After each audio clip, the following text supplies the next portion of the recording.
All right. So welcome again, everyone, to the August 2025. I'm a little tired. Like, what year is it now? August 2025.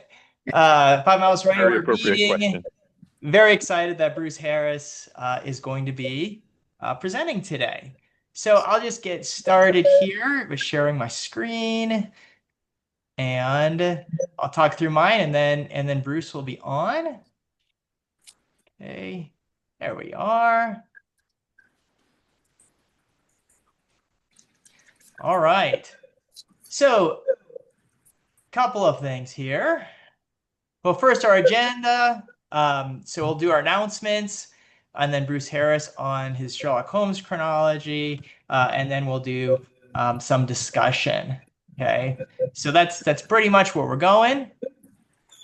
And if All right. Okay. So welcome back, everyone. Had a very eventful summer. Um, really some nice time seeing people. The picture of me and Brian there is at Gillette Castle when we did the book release of Sherlock Holmes and much more. Um, and really it was a fun time there. Also, New Hampshire was with Anna Behrens, who's on this call, and joined one of the New Hampshire Sherlock Holmes groups. The other picture there, I just went to Chicago with Bob Scharfman and had a wonderful time with the Cliff Dwellers. You can see that gorgeous view of Lake Michigan from there. And Bob's got a new book coming out. I brought advanced copies for him in the Chicago group. So it was a lot of fun to do that. And more on Bob's book hopefully another time. I hope to get him on here to talk about it because he's a really fascinating guy. Gave me a personal tour of uh, Chicago and learned a lot about the area. Very nice. All right. Announcements, big ones. So lots and lots and lots of upcoming homes events, and I'm not even getting into like BSI weekend. Okay. So here's what we got right now. So Homes in the Heartland, I specifically was asked to mention this one. So mark your calendars for it. It's going to be next year, July 24th through 26th. It's a weekend-long event. Uh, Fantastic speakers. Shop a room full of vendors and experience some of the great things that St. Louis has to offer. And the hotel, the Cheshire Inn, which has some kind of cool themed rooms. Uh, like some Victorian rooms and stuff like that, and they are already taking reservations. So if you have any questions, probably reach out to Rob Nunn, who's in charge of the conference, and it looks like it's going to be just fantastic. So hopefully, because I usually can't go because usually the start of school, but since it's July, I think I can make it this time. So I'm looking forward to that. Be a nice way for me to wrap up my summer because I'm already back to school. Um, all right. So, other ones. So the Sherlock Holmes Society of London is going to be celebrating their 75th anniversary next year. And they are going to be doing the return to Switzerland for Reichenbach Revisited. It's a 5-day journey with an exciting program. And in addition, in accordance with their tradition, as you can see from the picture, participants, if you go, you're supposed to bring to life a character of a Sherlock Holmes adventure, and you're supposed to travel in Victorian costume for the duration of the trip. And I don't know, I think that may be really fun. Uh, and they can have up to 60 participants. So if anyone is able, willing and able, and would love to go on their trip, and be fantastic. And when I'm done talking, I only have one more announcement. And then when I open it up, if anyone's part of these groups wants to say something, please do. All right, and the last one, and this one is um, next year, and there's not too much information yet, but October 23rd through 24th in Chicago, they're doing a Hmm. Vincent Starrett conference. It's called It's Always 1895. The location is still to be determined, from what I understand, but they have a nice speaker list already set up. I know like Ray Betzner is one of the speakers. So mark your calendars. This one I think would be just fantastic. I can't wait. Having just been to Chicago, it's a lovely city. I didn't realize just how nice of a city it is until I went there. But it's wonderful, and I highly, highly recommend if you can go to this conference, do it. And also see if you can get Bob to give you the tour of the you'll learn a lot from him. It's a really cool tour he gives of the city. Okay, so let me stop sharing for a minute so that other people, if you have want to say more about an announcement or you have your own announcement, please just unmute and talk. Oh, it looks like Susan. Yes, Now you've got a big announcement, don't you? yes, I and wasn't sure if I could talk about it yet, so go for it. you can talk about it. If you can talk about things that are happening a year from now, I think you can talk about things that are happening in September. I know, I just didn't see Uh-huh. any details about it. Go Yeah, there for it, aren't many though. details yet. So, the annual Baker Street Irregulars Trust lecture is coming up on September 20th. The URL hasn't been posted yet, nor has much of the information about it. The piece is called Marry Him or Murder Him, William Gillette's Sherlock Holmes. And as you might guess from the number of years I've been drooling on about it, I'm going to be giving the lecture. I promise that it will be extremely entertaining and come with questions because I will come with elusive answers. Thanks very much. Thank you. And I guarantee you guys, this is going to be one you do not want to miss. Like, it's already on my calendar. I've got the time reserved. Definitely want to see Susan talk. Well, What's you the Okay. should date? support me. We did a book together. Absolutely. That's right. You want to tell them about that? Sure. Well, that Sherlock Holmes and much more, which I don't know if you were on yet, but I did show a picture from the castle with the Yay book. book. Hmm. Yes. And Susan has an introduction in the book. So wonderful book. If Hmm. you want to learn a lot about Gillette in a very short amount of space, highly recommend you read the book. Although All he's quite wrong. He did the introduction, I did the forward. right. Okay. Well, okay. How quickly they forget. All right. Other announcements from anyone or anyone expand on what I said? Just again, just unmute because I can't see everyone on my screen. We have a lot of people today. Hi, Derek. It's Anna. I was Hey, wondering, is there a date for that Switzerland trip? there is, and I don't remember off the top of my head. I Oh, apologize. okay. It's coming up in the spring. It's in the spring. And tell you what, when I do my update, I'll email it out to everyone. Great. Um, Okay. but If you go on the 23rd and website 24th for, of October. mhm, no, that was no, uh, Larry. That was Chicago. Oh, She's that was talking Chicago. You're about right. All right. yeah.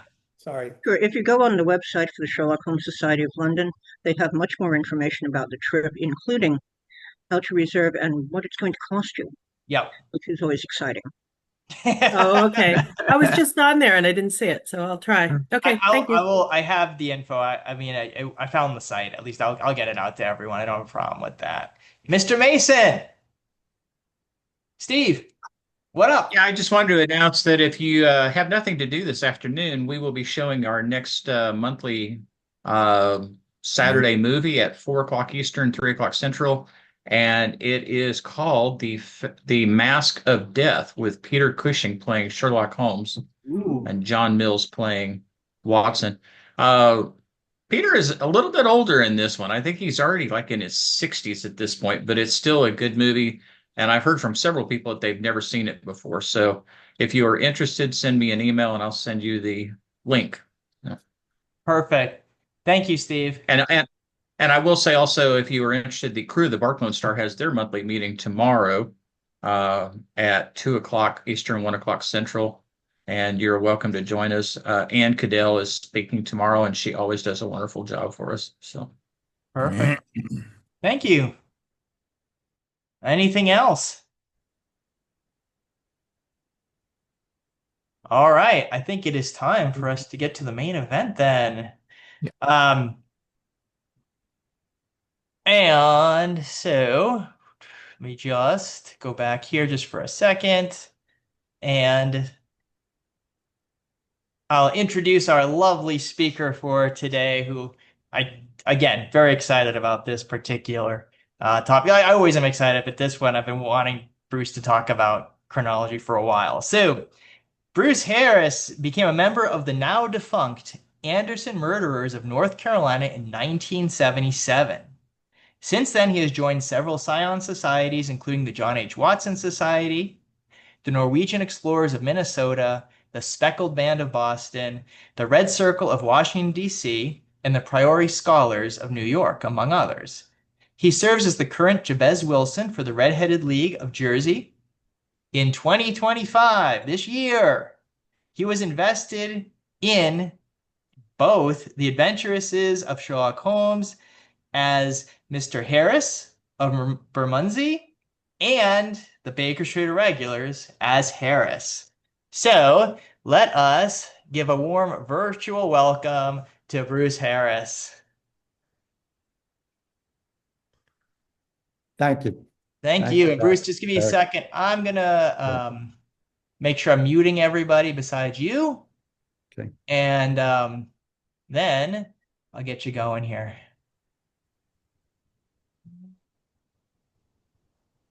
Think I got everyone muted now besides you and me, and I will be quiet. All right. Do you want me to share the screen right now? Get going? Sure. Okay. So Bruce has a presentation. And there we go. You're on, my friend. Thank you. Yeah, well, now that everyone's muted, I was hoping someone would be playing Ike and Tina Turner's Proud Mary in the background for Rolling on the River, but I guess better off without that. If anyone's going to be interested in playing that shot game for every time I say the word chronology, I think you'll be wasted by the fifth slide. So just bear with me. This is a presentation on chronology. Before I get going, I just want to show off my shirt. I don't know if you could see it. Next slide, if you could. Derek? I'm trying. There we go. Sorry. Oh, okay. So I'll see if I can, I don't know if you could see it. I'm wearing the official Sherlockian Chronologist Guild shirt with the logo of Helen Elizabeth Wilson. And Ms. Wilson is considered to be the first Sherlockian chronologist. So she's, I guess, to blame for all us red-headed stepchildren of the Sherlockian world. She was discovered by Vincent Wright, who I saw on the call today. And she had published an article, The Life of Sherlock Holmes, in the November 1898 issue of Cornell magazine. So as far back as 1898, there was chronology going on. The drawing, by the way, is by Madeline Quinones. Oh. Next slide. So I just want to go through just some basic chronology and show several different books on chronology, some of the classics and some of the less well-known ones. I'll just show the covers, just talk about the dates of publication, a little bit about them perhaps. Then applying chronology to the sign of the four. I've come up with a theory, and in order to back the theory, if you will, chronology plays a role in it between the sign of the four and the 5 orange pips. And I'll conclude with a little mention of treasure hunting along the River Thames, which is, I'll tie into the whole argument. Okay. So here's a couple of quotes to look at. First, from Paul Gore Booth. Much first-class research work has been devoted to the chronology of Mr. Sherlock Holmes's cases, and there's probably little left for us to learn in this field. Well, he was obviously incorrect. He made that statement in 1948. At the time, William Baring Gould had just published his chronology that appeared in the Baker Street Journal in 2 issues of the journal. And at the time, H.W. Bell and T.S. Blakeney's books that were published in 1932 existed. So just based on those 2 texts and the Baring Gould, he made that statement. 1953, James Montgomery said, I find any chronology the stupidest sort of reading among the writings about the writings. So not too favorable there. And then Philip Schreffler, the former editor of the Baker Street Journal in 1986, said, though this is a worthy field of endeavor, I am frankly a bit bored by the raging debate over whether a story took place in 1888 or 1895. That's sort of a mixed bag. At least he said it's a worthy field of endeavor, but overall not too positive. One more quote, and this is from Ira Mitetsky. Quote, the Sherlockian chronologist convention for this year has been canceled. They couldn't agree on the date. Now, attributed to 2022, but if you know Ira, he basically said it in 2020, 2021, 2023, 2024 this year, on and on. But Ira is actually a member of the Sherlockian Chronologists Guild. He turned the corner. Okay. Next. So when I look at chronology, basically there are two types of inconsistencies that I consider: internal and external inconsistencies. So for example, in the Red-Headed League is an example what I consider of internal inconsistencies. If you remember, the newspaper advertisement that Jabez Wilson brought to Holmes and Watson was dated April 27th, 1890, and that was, quote, just 2 months ago, according to Wilson.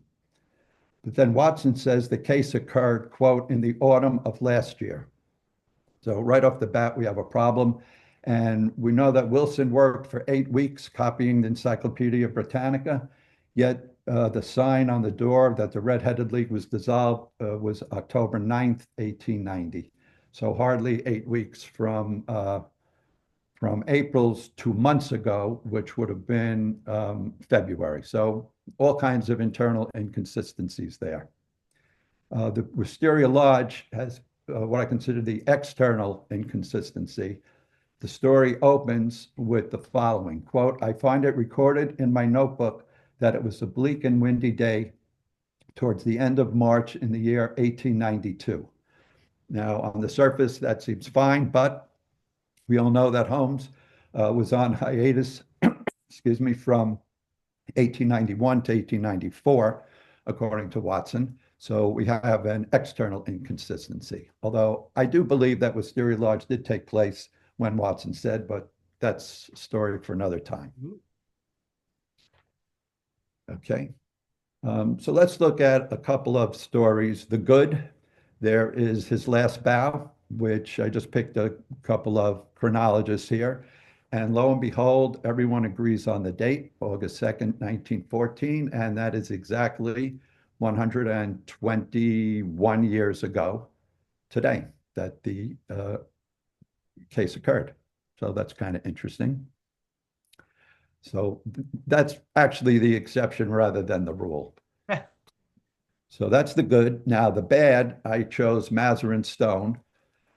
There were a number of candidates for it, but I just chose Mazarin Stone. And so you can see a number of chronologists don't even bother putting down a specific date. The people vary with the year, people vary with the month. I came up with a specific date of September 16th, 1898, and Brad Kiefhofer, he came up with the specific date of June 1st, 1894.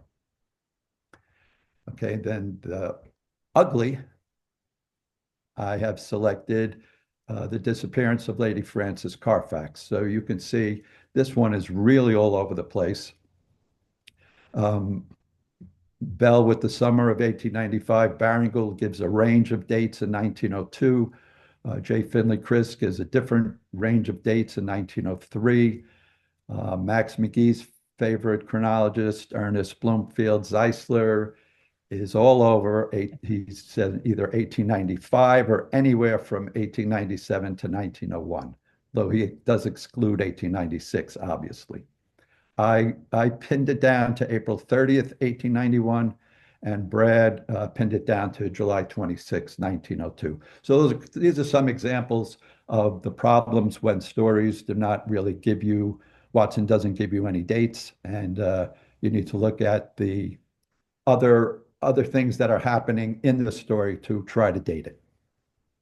Okay, next. So the first book of many that I just want to review, I'll go through quickly, is H.W. Bell's classic, Sherlock Holmes and Dr. Watson, The Chronology of Their Adventures. This isn't my copy. This is a copy with a dust jacket. It's the only dust jacket I've ever seen for this book, and it's from the Dan Poznansky 2017 auction. There were 500 copies printed in London, and the BSI reissued it in 1953 as part of their Red Cover series in 500 copies of it. And in 1983, Magico magazine reprinted it as well. Now, of course, Bell had no internet to look at. He worked strictly off the 1928 John Murray edition of the canon to devise his full-blown chronology. Next, then, also in 1932, is T.S. Blakeney's classic Sherlock Holmes Fact or Fiction. This is more than a chronology book, but the chapter, The Career of Sherlock Holmes, comprises most of the book, and that's his chronology of it, and that's 1932. Next, another highly regarded chronology is J. Finley Chris, 1947. An irregular chronology, and there were only 175 copies of that printed, although Magico magazine also reprinted that one. Next, please. Here's William Baring-Gould's first chronology in the 1948 issue of the Baker Street Journal, numbers 1 and numbers 2. So he came up with really a full-blown chronology there. Next, we'll be hearing more of Baring-Gould, you'll see. Here's the big one, Ernest Bloomfield Zeisler's chronology with that crazy dust jacket. This is published in 1953. This is considered another classic, Baker Street Chronology Commentaries on the Sacred Writings of Dr. John H. Watson. Zeisler looked at a lot of weather in the canon to come up with his dating and phases of the moon. I don't recommend this book, like if you were starting out with chronology and then you picked up this book to try to read it cover to cover, that would quickly end your interest in chronology. Okay, next. Baring-Gould again, now he updated his 1948 chronology, his version in 1955 with the chronological Holmes. This is pretty difficult to come by, but there are many changes that he came up with in this one. Next. Baring-Gould again in 1962 published his full-blown biography and timeline of Holmes and Watson and of the cases. And this is one of the classics, of course. It's readily available. And I forgot what I was going to say about it, but that's worth having for sure. Okay, next. Is this difficult to see, but this is Henry T. Folsom. He came up with 3 chronologies, entitled Through the Years at Baker Street. It was originally published in December of 1962, and it's nothing more than some typewritten pages put together that he published privately, excuse me. He revised it in 1964, and that's what you're seeing on the screen, the 64 version. But he was never really satisfied with his chronology. So decades later, in 1991, he updated it for his 3rd edition of Through the Years at Baker Street. All 3 editions are extremely difficult to locate. Next is our friend Baring-Gould again, and this is the 2-volume set of the annotated Sherlock Holmes classic that was published posthumously in 1967. And I would say most people who cite dates for the stories generally use Baring-Gould. It's the most readily available, accessible. Most people have either the 62 version or the 67 2-volume set. Okay, next. Then in 1970, Andrew J. Peck came up with the date being, it's not a chronology, rather it is a summary of all the chronologists put together and their dating. So it's a very helpful book. This version is not so easy to obtain, but you'll see there's an updated version coming up. Next. It's another classic in 1972, D. Martin Dakin wrote a Sherlock Holmes commentary. Again, this is more than a simple chronology book. Dakin looks at all 56 short stories and 4 long stories, provides commentary on each of them, very shrewd commentary. It's very well written, but for each story, he does go into detail about the dating of the cases. It was so important that that Peck, in his the date being that he published in 1970, 2 years earlier, put out an addendum of including Dakin's dates. Okay, next. One of my favorites, very weird, Biorhythmic Holmes, a chronological perspective. This is the 1980 volume 1. It contains A Study in Scarlet, The Sign of the Four, and The Adventures of Sherlock Holmes. In 1983, Cummings published volume 2, containing the memoirs. He was supposed to um, he was supposed to add 3 more volumes. It was supposed to be a total of 5, but he stopped at 2. And this is all about biorhythms and Holmes's biorhythm from the day he was born, looking at his physical cycle, his emotional cycle, and his intellectual cycle.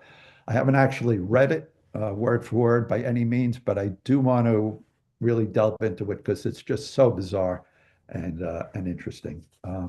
Very difficult to obtain. Next. This is a more, quote, normal chronology here. John Hall, I remember the date very well, published it in 1993. Next. And then Andrew J. Peck teamed up with Leslie Klinger to update the date being compendium of chronological data. They added a lot of the new chronologies into their summary. And it's also a great book because they found a number of individual articles dealing with specific stories and the dating of specific stories, and they included that in this book. So it's very worthwhile. It's 1996. Really needs to be updated. I know I'm hoping someday Vincent Wright will update his or publish his large database because it's really the date being on steroids. He's really done a remarkable job and he's got everyone's dating in there. Next. This one flies under the radar. It's Johnny Weber's Under the Darkling Sky. It was published by the Battered Silicon Dispatch Box in 2010. It's really a great book. It's a lot more than a simple chronology, but Weber looks at every story in detail, much like Dakin, and does provide detailed chronological analyses as well. Highly recommended. Then in 2019, excuse me, Paul Thomas Miller with the great title of Watson Does Not Lie. So he tried to take whatever Watson said as dates and make them as the gospel. It's not so easy. It doesn't always work. It sounds easy, but it's not. It's like golf. Looks easy, but it's not. Then in 2021, A.R. Culpel published I Should Like These Dates a Little Clearer. And this is really, I think, a phenomenal book. Strictly chronology. He goes into a lot of details, done a lot of research, and has come up with a lot of interesting dates. This is available on Amazon and not too expensive. It's a great book, but not as great as, next slide, not as great as these 2 books. So that's my, It's Not Always 1895. That was self-published in 2022. And then The Duration Debate in 2023. It's Not Always 1895 is strictly a chronology book. I went back just to do things a little differently. I went backwards with the canon, starting from the end, working all the way up to the beginning to A Study in Scarlet. And that's one of the reasons why I believe Wisteria Lodge happened when it did, because I read it first before I got to the hiatus. Hold on one second. I'm on a Zoom call. No, hold on one second. Miriam, I'm on a Zoom call. Jill's not here. I can't talk. Thanks. Sorry about that. Um, anyway, the duration debate is a um, a look at the length of time of each of the stories. A length of time of each of the stories. So what would seem like there shouldn't be any controversy with that, the case begins on a day, whatever that day may be, whatever year it may be, whatever month it is, and then Holmes solves it, and that's either a day later, the same day, 2 days later. You would think it'd be no problem, but it is a problem, like everything else in the canon. So, for example, just to give you an example, The Dying Detective. Does that story begin when Holmes starts his 3-day fast? Um, or does the story begin 3 days later when Mrs. Hudson approaches Dr. Watson and asks for help? So that's an example where you could be off in the dating. And to give you another pretty bizarre example, the disappearance of Lady Frances Carfax not only is a problem dating the story, but as far as how the length of it, chronologists have said it ranges from 8 days. Some say 16, some say 17, 18, 21, and 51 days for the case. So you have to read each case carefully and decide for yourself, just how long it would be. Now, are you sure you're thinking to yourself at this point, boy, I'd love to be a chronologist just like these guys? Well, you're in luck. Next slide. Because Brad Kefauver has published his Holmes in an Hour or Two, and it's available on Amazon. It's very reasonable. It came out in 2022, and Brad presents all the relevant information for each case, and that you can, for yourself, decide for the dating of each case, and you just write it into the book. And by the time you get to the end, in one day, less than a day, you're a full-blown chronologist. And we'll add your book to the slide for the next show. Okay, next slide. Just a quick partial snapshot of my bookshelf. I've got about 40 to 50 books on chronology, much to my wife's chagrin, and the collection seems to continue to grow. Okay, so now chronology. Next slide. Oh, meant to say, not only there's a ton of chronology out there online as well. It's not only in published books. One of the best, or my favorite, is Brad's A Basic Timeline of Terror 221B. He lists all the cases and gives good arguments for his dating. It's really worthwhile seeing. Okay, next.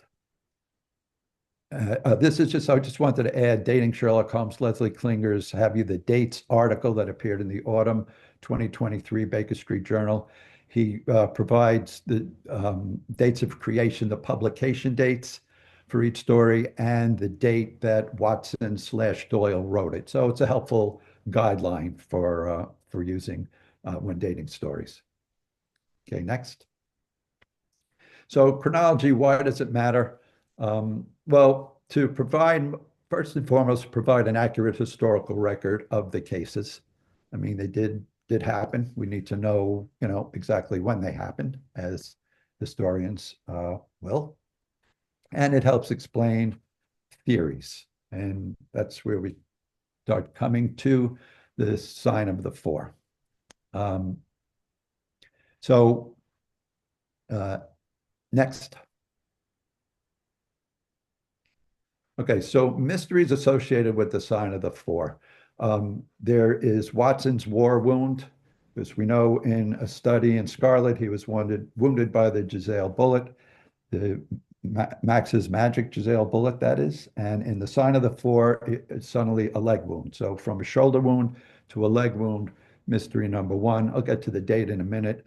The Mary Morstan controversy regarding Watson's wives. Was she the first? Was she not the first? Did she die?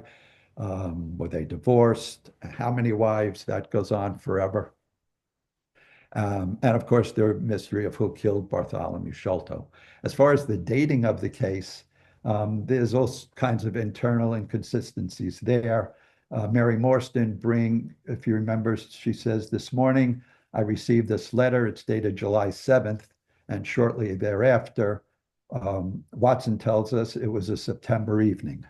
So right off the bat, we're in trouble dating the case. But remember, Watson was love struck during this case. So it's understandable that he'd be all confused. And incidentally, Conan Doyle wrote to J.M. Stoddard, the editor of Lippincott's magazine, alerting him of that mistake. But subsequent texts were never corrected about that. Now, I do just want to mention the 5 orange pips discrepancy here, because in the sign of the 4, if you recall that John Openshaw seeks Sherlock Holmes's help. But in the sign of the 4, Watson tells us that Holmes had never made a mistake. But we know in the sign of in 5 orange pips he did. So that's why the dating of the two is questionable. Next. So this is a quote from Henry T. Folsom in one of his chronologies in his 3rd edition. Sherlockians never tire of chronologies and are always looking for new solutions to such problems as the relationship in time between the 5 orange pips and the sign of the 4. Next slide. So is 4 or 5? Which came first? You could see there's several chronologists on the left that all believe that the 5 orange pips occurred after the sign of the 4, whatever their dating may be. However, I believe otherwise, as does Paul Thomas Miller, Brad Kefauver, and Baring Gould. All believe 5 occurred prior to the sign of the 4. And my theory, I think, helps bolster this. So, next slide. 2 additional unexplored mysteries in the sign of the 4. The first and foremost is, why didn't Holmes seek the assistance from the Thames police? Now, I want to do some reading from the story, if I may.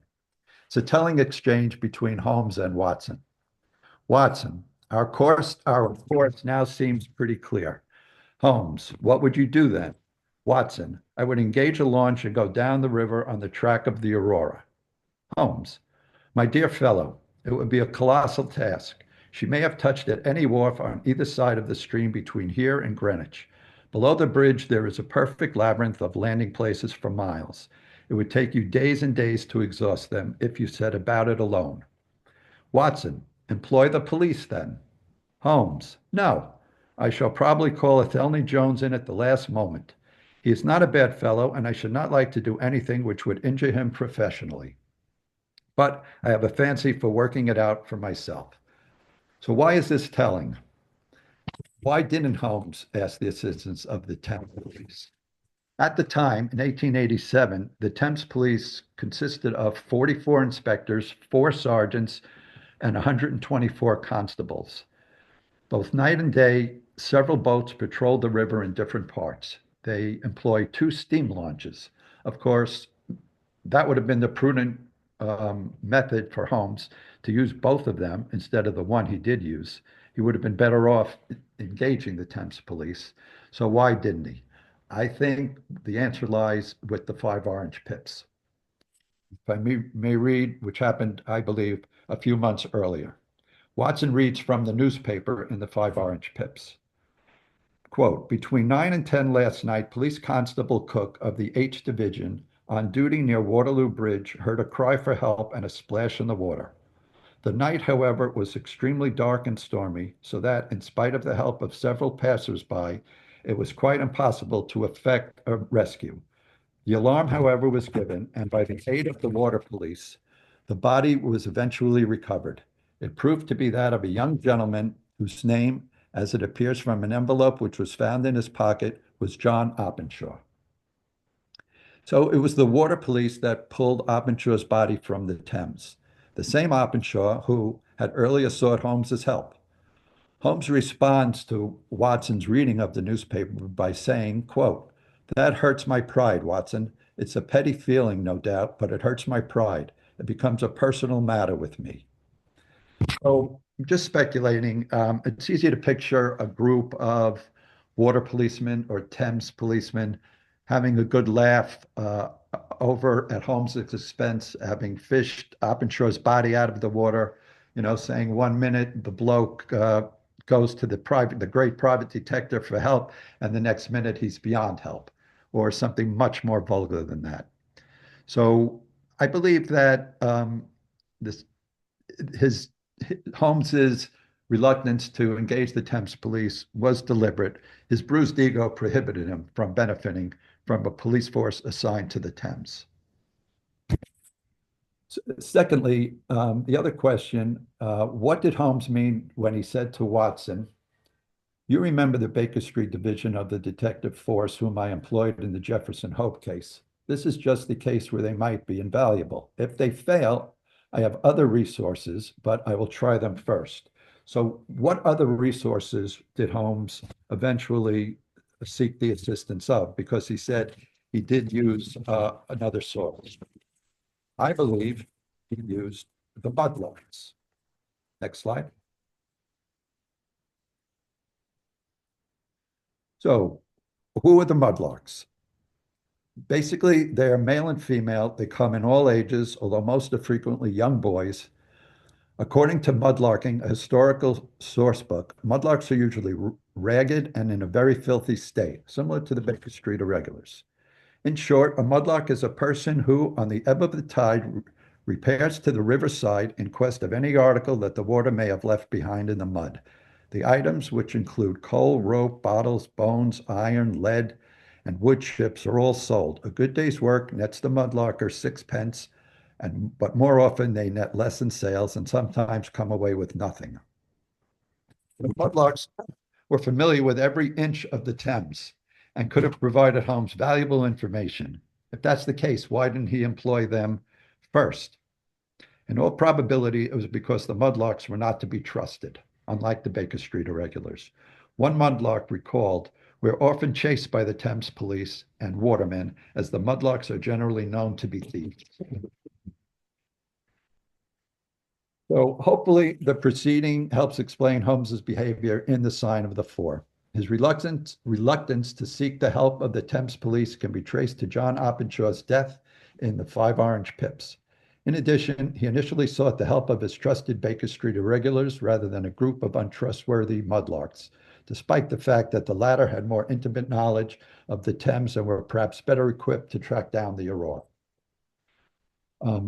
Finally, the mudlarks and mudlarking go back to the late 18th century, and the practice exists to this day. In addition to the previously mentioned book, Mudlarking, a historical source book, there are several other books about mudlarking, and there's a British television series entitled Mudmen that documents their exploits, and those episodes are available on YouTube. Next slide. I forgot what it was. Oh, there's a copy of the book. And I just wanted to mention the Sherlockian Chronologist Guild, of which I mentioned at first about the T-shirt, that the editor is Brad Kiefauber. It's been around since 2021. Brad sends out this newsletter timeline every month at the end of the month. And this is a picture of several members who were in St. Louis in 2023. It's a great little publication. There's no fee for it. And the Sherlockian Chronologist Guild right now has roughly 30 public and private members. Some people don't like to come out of the closet and admit that they're chronologists. I have no problem with it. But, and instead of name investitures, we get date investitures. So my date is June 19th, 1889, and it has to do with the man from the twisted lip. Next slide. And I just want to finally end with this mention of historical Sherlock. Vincent Wright's blog, examining the chronology of the Sherlock Holmes canon. This goes back to all the way back to 2014, that Vincent documents a ton of great information It's obviously free. It's online. It's currently on hiatus, but I urge everyone with even an inkling or no inkling to check out Historical Sherlock Blogspot. You'll learn something and probably get hooked on chronology at that point. That's all I have except for the one final slide. Don't forget, 2 books available on Amazon. And that's it. I thank you all very much for paying attention. Right. Bravo. That was Thank you. fantastic. Thank you. All right. So I'm sure we probably, I think Jerry already had his hand raised, but I'm sure we probably have enough questions to fill another hour, but we don't have another hour. So if you do want to just use the hand raise feature, that might be the best way for me to find you. And we can do some questions. But Jerry, why don't you start us off? And it looks like Max is next. Just a quick bibliographic note for the Bell chronology for the crazy completist collectors, of which I used to claim that title. The Bell chronology, out of that 500 copies, was actually published with 3 individual colors, cloth. Green is the one that's most common. There was a blue, and the rarest of them all was a red cover, of which I'd only seen one in all my collecting years, and I had it on my shelf. So if Cool. you're really a completist, start looking, and good luck. We need to talk, Jerry. Yes. I wasn't familiar with the red one, the blue one. Yes, but I think that like the first couple of issues he inscribed maybe, and they were the different color. I'm not. The red ones was the rarest, and that was the inscribed copies. Oh, okay. And then the Yeah, blue, they all had Dan the same, they all had the same silver dust jacket. does yours have the dust jacket? They all had the same silver colored dust jacket, but Yeah, the cloth was different color. right. Does your copy have the dust jacket? And I had all 3 in jacket. Oh, wow. Yeah, Took me almost 50 years to find the red one. not easy to find for sure. Thank you. All right, Max. I agree with Elaine. I didn't think this was all that boring either. No, it was great. It was great. I love the fact that you juxtapose the sign of 4 with the 5 orange pips in particular. I wonder if you'd go even further, say solitary cyclist, second stain, 3 students, sign of 4. Like do them all chronologically and by title order, numerically, and then see whose chronologies line up and don't. I think that'd be interesting. But I actually came up with a new question or something that I hadn't thought to ask you. You've got the same, looks like tree rings on the cover of both of your chronology books. Yes. It's not always 1895. Is that a particular tree that is meaningful to you? It was a crazy Amazon option. That's all. Okay. Gotcha. It's very appropriate. Walter Sterlos had the blue chronology, and he marked it up because he wrote pastiches from that too. Which one was that, George? The Bell, you said? No, he had the Bell chronology in blue, but he marked it up because he wrote pastiches too for Solar Ponds. Interesting. Larry? Oh, you're on mute. Okay, I unmuted. So tomorrow I have a meeting with the Dr. Watson's neglected patients group, the outpatients, and we're discussing a sign of the 4. And I've actually been doing a little research to it and thinking about it. And I wonder why you would place it in 1887 rather than 1888, as most chronologists do, since it's 10 years later after I guess Morstan is missing. And so it seemed like to be an easy one to call for I'm 1888. well, none of them are easy, except his last bow. But I'm going to have to cheat and give you a very selfish, terrible answer, Larry. Buy the book, and you'll see the reasoning. All right. Ah, good marketing. So And I can lend you the book, Larry. I have it. Oh, that hurts. I'll see you tomorrow. well, don't cut into his. I don't want to That cut into violates the his contract. Yeah. Yes. But cut into definitely his buy. profits. And everyone, I would say buy the books. They're only Bruce is very reasonable. I think they're $9.95 or something crazy. Yeah. Right. You know, they're very reasonable books. Okay, Tom and then Margie. Unmute, Mr. Tom. Or let me see if I can unmute you.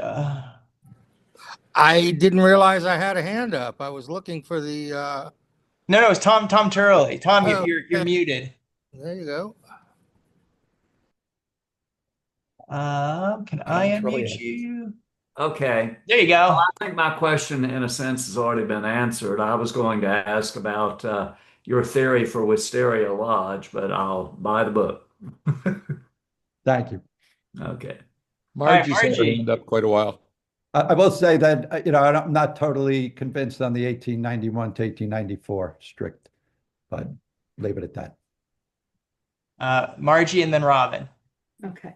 Hey, Bruce, I was just curious about the 1955 Baring Gould in the red that he privately published. Could you direct me somewhere where I could find out some really concrete information about that? I keep finding contradictory notes about how many were made and where they are. I was just wondering if you had any Okay. pointers for that. I could follow up. I can pull my copy to see if it's listed the number. I did see one like on A Books or eBay or somewhere. Margie, But not very many exist anymore. Yeah. Right. I was just Very trying to just find fragile. out the history about that specific printing. I'll try to. Because you know how ridiculous things get stuck in your head, and I wanted Yeah. information about it. They were very fragilely put together. The bindings on them were fragile, so not a lot of them survived. Right. Well, I'll be honest, I was gifted an almost pristine copy. Oh, wow. Great. And so I was just trying to narrow down some really specific information about it, and I keep finding conflicting dates. What a shock. No. Okay, that's fine. I will would look suggest you around. write to Peter Blau. Okay. I'll try Perfect. to follow up If anyone will also know, he will. if I can. Okay. Peter, of course. All right. Thank you, Bruce. Thanks, guys. You're welcome. Thank you. Hey, Robin. Okay, just a couple of observations. Thank you for the excellent paper, by the way. Vis-a-vis finding things in the river, people have been beach combing the banks of the Thames since Roman times, and before the 18th century, they was known by the less salubrious name of scavengers, because they literally scavenged for everything and everything. And vis-a-vis bodies in the water. Little picture of the banks of the Thames. To the north, it comes under the City of London Police in London, and to the south, it's the Metropolitan Police. And it has been heavily speculated, if not proven, that if a body, say, washed up on the North Bank, a police constable will be directed to give it a little push, and it would wash up on the South Bank, where now it becomes the bailiwick of the Metropolitan Police, and basically not my problem. Yeah, and Robin, I guess, is it true that it's been so like so many scavengers, mudlarks, that they restrict now the number of people who could do it? Is that right? Yes, that is the case. If you want to go mudlarking, you have to have a license to do so, and there's various degrees of license. You can metal detect or visually detect on the surface, but if you want to dig down further, you have to buy another license, because there's logistical and also health and safety concerns because people have been drowned while doing this.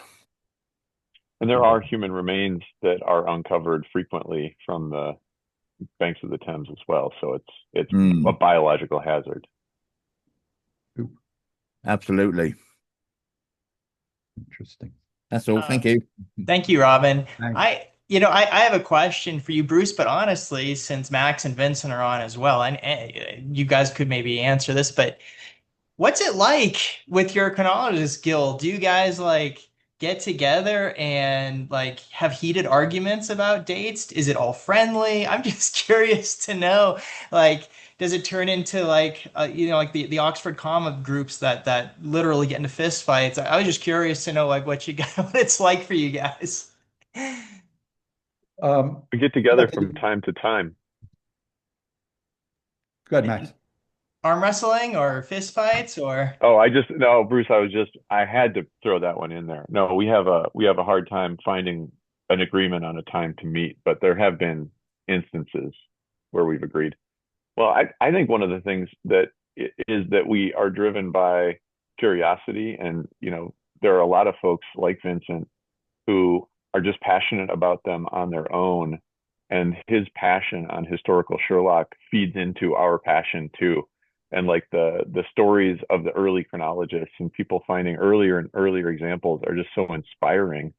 It's a tradition. But no, I think it's more like a bunch of folks that don't take themselves seriously, don't necessarily take our theories seriously. There are a few that do, but love to have like holes in your arguments pointed out, and like then you have to come up with another reason or change your date.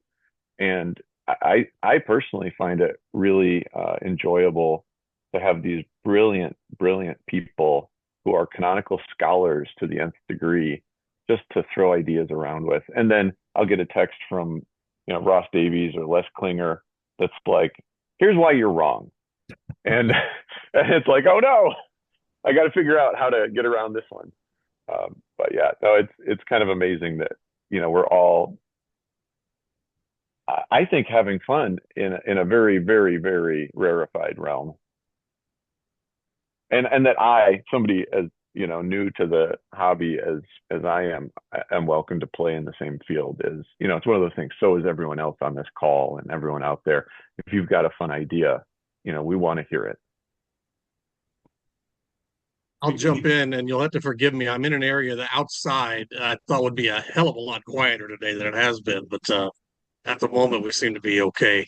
The thing that always attracted me specifically about chronology, and I've said this numerous times, is that it's almost solvable, and that's so tantalizing and so frustrating at the same time, that it's almost solvable. And unfortunately, it isn't, and fortunately, it isn't. So it keeps us in business, if you will.